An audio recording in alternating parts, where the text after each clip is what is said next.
deputy marshal sues the city. KOAM News at 10 is next. Now at 10, protests in a southwest Missouri community over a policy regarding stray dogs at the pound. Plus, the Fort Scott community hosts a public meeting to discuss the wastewater treatment plant, and a lawsuit has some area communities against them for the shooting death of a 2-year-old. The 4 states' most watched news starts now. A fired Pineville, Missouri deputy marshal is suing the city, staff, and marshal's office alleging conspiracy and violation of due process. This is KOAM News at 10. I'm Dow Quick.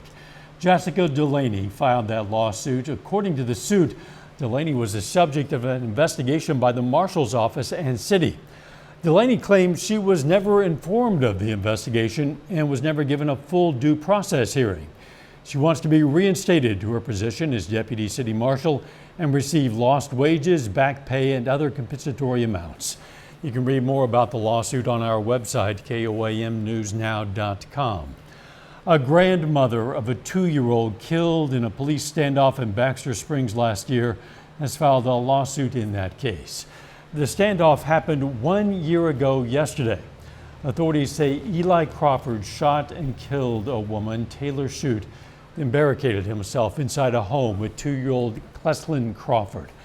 After an exchange of gunfire with law officers, authorities say Eli Crawford killed himself, and authorities discovered the child had died of a gunshot fired by an officer from the Joplin Police Department. The lawsuit is filed by the child's paternal grandmother, Carla Crawford. She's suing the city of Joplin, the city of Baxter Springs, Cherokee County, and the Joplin officer who fired that fatal shot. You can read more about that lawsuit and the events at KOAMnewsnow.com. Authorities released the preliminary autopsy report on 2 people found dead in a Joplin home last week. The man and woman were found in a home at 1403 Broadway Thursday. The report indicates both 24-year-old Savannah Bell and 44-year-old Jason Schaffler died of gunshots. They both lived in the home. Police had received a request for a wellness check at the home Thursday. Officers forced their way into the home and found the 2 bodies. Police say the investigation continues and that they're going to release more information as it becomes available, but they say there is no threat to the public. Let's check in with Chief Meteorologist Doug Heddy for our first look at the weather. Well, it actually turned out to be a pretty good Monday for us today. Temperatures not that bad. Most of us mid to upper 50s for highs.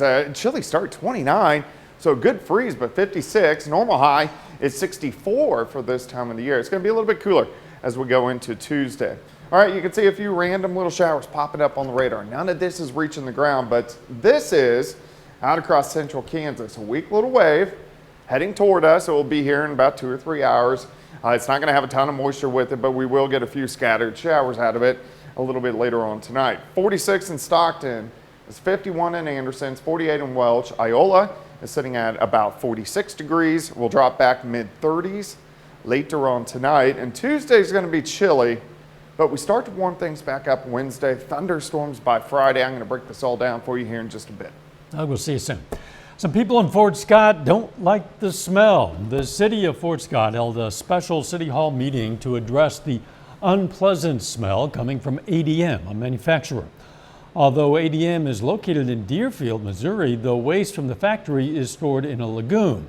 And the sludge from that lagoon causes a smell that the residents of Fort Scott want to have resolved.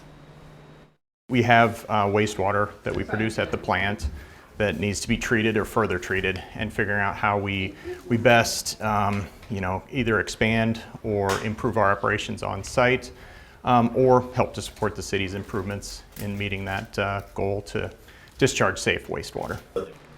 ADM and the city of Fort Scott say they're willing to negotiate a win-win solution for both parties. A member of Kansas U.S. Senator Jerry Moran's staff today paid a visit to Chanute. That was to host a U.S. Service Academy information session with students and their parents. Senator Moran's duties include appointing Kansans to the 4 U.S. military academies, and today's information session was a chance for those interested to learn more about the application and nomination process. The city of Noel, Missouri will now be able to renovate some damaged buildings. The state of Missouri announced the recipient for its American Rescue Plan Act grants. Noel gets $250,000. City officials say that money is going to go toward fixing up downtown buildings that were damaged by a fire and are now under city control. The one on the corner where the railroad tracks is, if my searching is true, I believe that to be the first non-wooden structure in the town. It was built in 1897. So I really wanted to be able to save it. The McDonald County Chamber of Commerce helped the city apply for that grant. Dozens of pet-loving protesters gathered tonight in the southwest Missouri town of Bolivar. People are upset about a city policy that says strays at the Bolivar pound for more than 60 days should be put down. The Humane Society there says they're worried for the 10 dogs in the pound, but the city says there's nothing to worry about. Reporter Michael Hoffman has that story. We'd like to try to understand where they're coming from. It could be a monetary, a financial responsibility to the city. It could be any number of things. It could just be lack of education on the quality of life of animals that are in pounds and shelters, because there's a huge misconception that these animals are miserable. These people in Polk County are upset about what they thought was a new policy. It says after 60 days at the Bolivar pound, animals can be euthanized. But the police chief says it hasn't changed. It's just been published. Chief Webb says not only has this been the policy for the 10 years the police have been in charge of the Bolivar pound, he says there is misconceptions about what the policy actually means. It's not like it's set in stone where you're going to go 60 days and 1 minute, we're going to euthanize. No, we'll reevaluate at 60 days. We'll wait, and again, hopefully someone will come up. He says the evaluation comes by a vet or trained professional looking for signs of sickness. If they find the dog to be aggressive or sick, that's when euthanasia comes into the conversation. I can't speak for the town of Bolivar, but I do know many of the citizens are outraged, especially because this was not brought before the city council as a vote.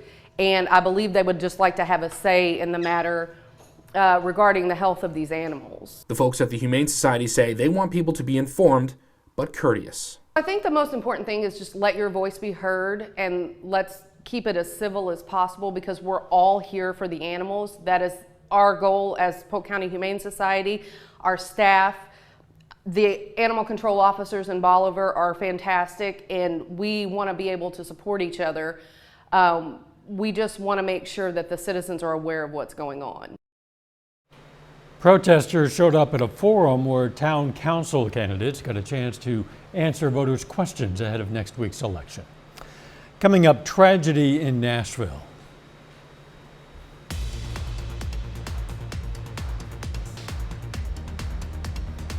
Plus, a school stabbing in New York leaves a teenager in the hospital. We'll have details. Or UFOs. Oh, yeah.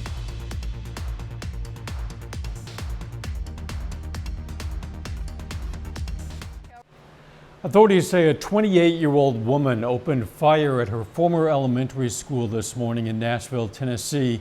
6 people were killed, 3 of them students. The gunman is also dead, shot by police. Reporter Christian Benavides is at the scene with the latest. Good evening from Nashville, where tragedy struck earlier in the day. You see those police lights right there? That's the entrance that leads up to the Covenant School. Police say the shooter in this instant drew maps and planned this attack. The 6 victims, including 3 children, have all been identified.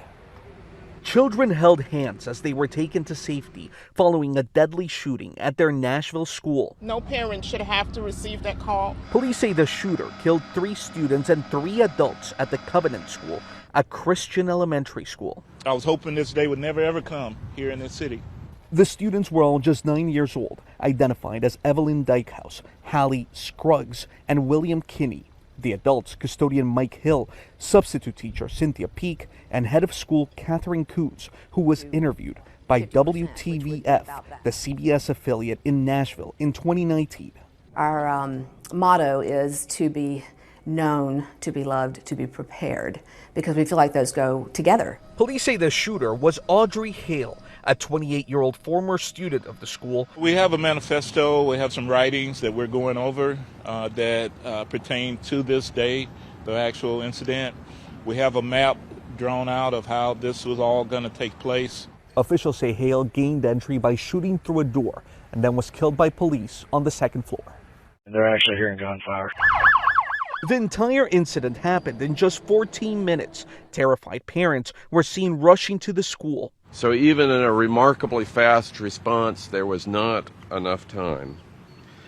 And those guns stole precious lives from us today in Nashville. Authorities say the shooter used 3 guns, including an assault-style rifle. During an earlier press conference, officials confirmed the shooter was at one point a student at the school. Cristian Benavides, CBS News, Nashville. At the White House, President Biden renewed his call for an assault weapons ban, saying gun violence is, quote, ripping at the very soul of the nation. A middle school student is in the hospital and another one is in police custody after a stabbing at a Long Island school. Police say a 12-year-old boy stabbed a 13-year-old student today. According to officials, that stabbing happened during a fight in the hallway. The 13-year-old victim was flown to the hospital with reported wounds to his upper leg. At last check, he was in critical but stable condition. The grand jury investigating former President Trump for allegedly falsifying records related to 2016 hush money payments is expected to meet again this week. Over the weekend, the former president falsely claimed that the Manhattan DA had dropped the case against him. Mr. Trump, who is currently running again for the nation's highest office, held a campaign rally Saturday in Waco, Texas, where he signaled support for those who stormed the Capitol after his 2020 election loss. President Biden is using his executive privilege to ban U.S. government agencies from using spyware operationally. The executive order targets tools deemed a threat to national security or implicated in human rights abuses. It comes as a bipartisan group of U.S. lawmakers calls for an international coalition aimed at combating spyware. A little later, a new tradition for Pitt State. We'll take a look at a new fundraising effort. Plus, it looks like a chilly night for us tonight. When are we going to warm up? We're going to look at that coming up.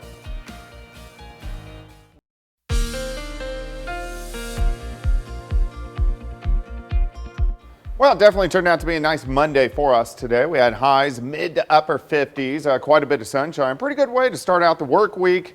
It is going to cool down a little bit more over the next day, but in general, we look pretty good. Nice shot. This is Indigo Sky Casino and Resort. Indigo just outside of Seneca, Missouri, and it looks like we're going to see the clouds kind of thicken up tonight. Temperatures are going to continue to fall off. We're at 46 in Nevada, 43 in Monette, 51 still in Anderson, Miami 46, Pittsburgh 46, near 50 in Chanute. But I do think most of us will get down that 36 to about 39 degree range later on tonight. Let's go outside. 7th and range line 47, northerly winds 5 to 10. Humidity is at 59%. Through the rest of the night, we slide back into the 30s, but back to 42 by 10 a.m. We're going to have partly sunny skies, so at least we'll get some sunshine back for us tomorrow. All right, if you look at the radar, you can see a few showers popping up. Now, this is not reaching the ground. The lower levels of the atmosphere are pretty dry, but it is reaching the ground. Once you get out across central Kansas, just to the west of Wichita, you can see rain and snow mix. Very light, small wave, but this is only about 3 hours away. It's going to kind of skirt right on through the region. So we are going to have some showers out there, and there may even be a few flakes that try to mix in. Again, not a big deal, mainly along and north of I-44. But let's go ahead and break it down. Let's go through the overnight hours. We'll stop at 3 a.m. Some light showers, Fredonia, Neodesha, Yates Center over toward Iola. As we continue through the night, light showers press into southwestern Missouri. A little bit of blue, a couple flakes mixing in. This is 6 a.m. I think by 9 a.m., most of this is gone. We get sunshine returning, mid-40s by noon. Once we get into the afternoon, most of us lower 50s. Pittsburgh, 53, 53 in Neosho, 55 at Grand Lake. So a little bit cooler than what we did see today. It's going to be cold tomorrow night. Check this out. Temperatures are going to go all the way down, right around freezing for overnight lows. Once we go into Wednesday, we get southerly winds returning, and this is going to help us pop back into lower 60s for highs. So we are going to see a warming trend once we get to the middle of the work week. As we go into Wednesday night, Thursday morning clouds will start to increase. We're only back down into the mid 40s for overnight lows. All right, day planner for you tomorrow, 40 by 9, 48 by 1. We'll go up to 52 by 5 p.m. So it's going to be chilly, but we're going to have some sunshine. We do need to watch a storm system later on this week. There's going to be at least a low severe threat to our west on Thursday, and as these storms shift through Thursday night and Friday morning, we will have at least a low severe threat, then Friday afternoon a higher severe threat just to our east. But we need to watch the timing of this system because that could shift where that higher threat is, but we still are a few days away from that point. 52 tomorrow, a few morning showers, 62 on Wednesday, 68 on Thursday. Thunderstorms on Friday, a high 75. We do clear out just in time for the weekend. It's going to be a nice one, 60s and 70s. Thunderstorm chances, again, a couple shots next week. I think much higher severe threat next week than what we're going to see this Friday. Too bad. Sunday in particular, they'll look very nice. Yeah, it looks really good. Thanks, John. Hey, this is Gorilla Giving Day, what could become a new tradition for Pitt State. It's a new twist on the school's annual Apple Day celebration. Students and staff launched Giving Day as a chance for alumni to come together and support the university through a fundraising event. The funds will go toward a variety of things at Pitt State. We'll be given to student support. We'll have scholarship support, we'll have program support, we'll have faculty support, and also there's always the need for improved facilities as well to be able to recruit students and be more attractive to want to get them on campus. The event was held at Brick and Mortar House, and as part of the fundraising events, Brick and Mortar hosted some celebrity bartenders. A limited menu and drinks were available to people, including non-alcoholic options. All the proceeds at the event were donated toward Pitt State's Gorilla Giving Day efforts. I don't think we could live in a community that gives any more back to the university than Pittsburgh, Kansas. I mean, we all feel incredibly lucky to be in this community. Our local businesses, our city administration, everyone is so supportive of the university, and we're incredibly grateful for that. The celebrities included HR Director Lori Drelling, University Strategic Initiatives Director Shama Corrado, Pam Henderson with Kansas U.S. Senator Jerry Moran's office, and Provost for Pitt State Howard Smith. Jacob here now with Sports Player of the Week honors for Missouri Southern softball player. Southern's Abby DeSanto is the MIAA Hitter of the Week. We're going to have details on that. And the Frontenac Raiders break in the new turf with a win over Nevada. We got those highlights and more next.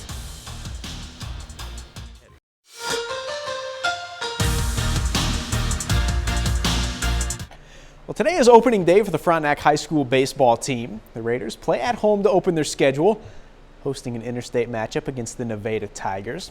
And the Tigers are 2-1 in their first 3 games of the season. We'll start at the top of the first inning. Mario Mangini on the mound for the Raiders. Gets the strikeout looking there. Later in the inning, Nevada with runners on. Alex Williams comes up firing, catches them trying to steal second. Game scoreless going to the bottom of the first. Frontenac has runners on the corners here. Mario Mangini draws the throw to second. Ball gets away. That allows Logan Myers to come in from third. Frontenac gets the first run of the day. The same score, top of the third. Case Sanderson comes through for Nevada. Back up the middle, runner scores from second. Sanderson into second. Now, he would score on a passed ball later in the inning to give Nevada the lead. But Frontenac answers right back. Lane Sullivan looking to steal third. Throw gets by and into left. Sullivan scores. Frontenac wins a good one in their opener today, 4-2.